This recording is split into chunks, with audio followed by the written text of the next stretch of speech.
Hey everybody, and welcome back to Storytime with JRP. We're continuing my book, Laurence Grey, Secret of the Lost Roanoke Colony, and we're currently in chapter 45. So if you're just joining us, head back to chapter 1 so you don't miss any crucial details. So a brief recap of chapter 44. Laurence Grey and company found a hidden wing behind an old library where they discovered an abandoned chamber of books. In that, they found a trapdoor that led to a really, really deep cavern, and so they pumped up an inflatable raft and they jumped into the hole to try to survive the drop. So will they make it? Well, we'll find out right now in chapter 45, titled The Underground River. By the way, remember, they're on the clock. Gray's son Jason only has 45 minutes before he dies, so they need to find the Roanoke Colony before that happens. So once again, the chapter's titled The Underground River. General Phil Sheldon, aka Philip Swanson, and Laurence Grey struggled to hang on to the inflatable raft as they fell at a startling speed into the pit below. As they fell, Sheldon became calm enough to say, "This better lead to Roanoke, Grey, or we'll be in a really bad mess."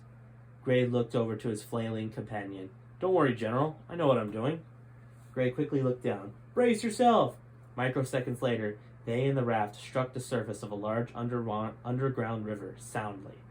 Grey plunged into the frigid water, but managed to hold onto the handle of the raft.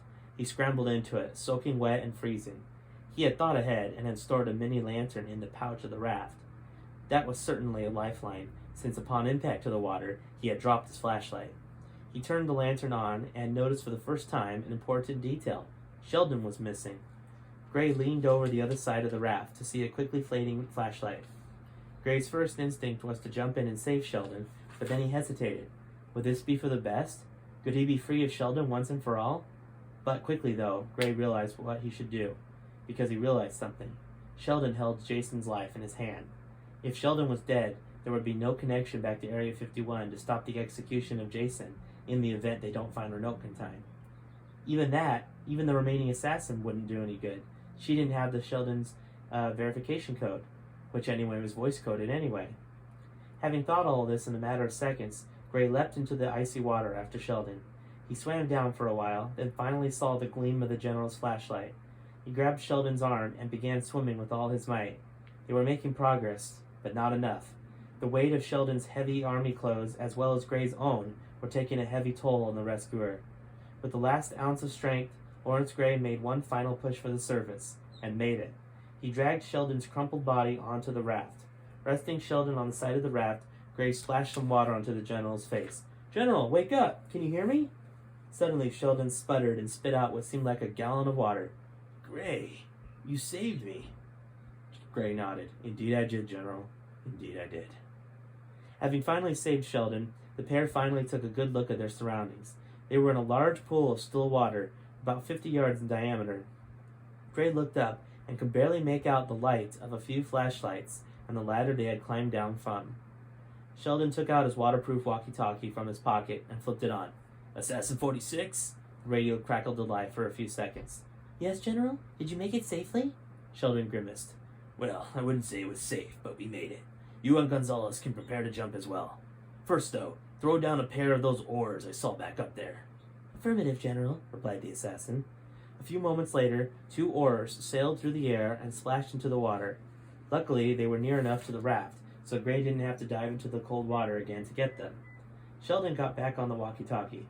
"Okay, man, go ahead and jump in 30 seconds from my mark. We'll be clear by then." Mark. Quickly, Grey and Sheldon each grabbed an oar and began to paddle. Grey wasn't certain, but he thought he saw the water somewhat drifting in one direction. Seconds later came the flailing forms of the assassin and Jose Gonzalez and the inflatable raft. All three slapped the water hard. A mere seconds went by, and then the assassin and Jose surfaced out of the water and climbed into the raft. "Hey, amigos," half-laughed Jose. "That was a bigger drop than I was expecting." Grey laughed, but Sheldon didn't. "Where are your oars?" You have them," replied Assassin 46. "We discovered after you jumped that each oar splits in 2. Grey examined his oar, and after some tugging, sure enough, split in 2. He threw the other halves to the other raft. Sheldon handed one of those halves to Grey. "Then, the water current indicates that this water, slowly, is going somewhere. Let's spread out and find its destination. Move out." Alright, that is it for that chapter, guys. So now they're in some sort of underground cavern. Where is it going to lead them? Well, you have to find out in the next chapter, guys, which is coming tomorrow. Alright, I'll see you then.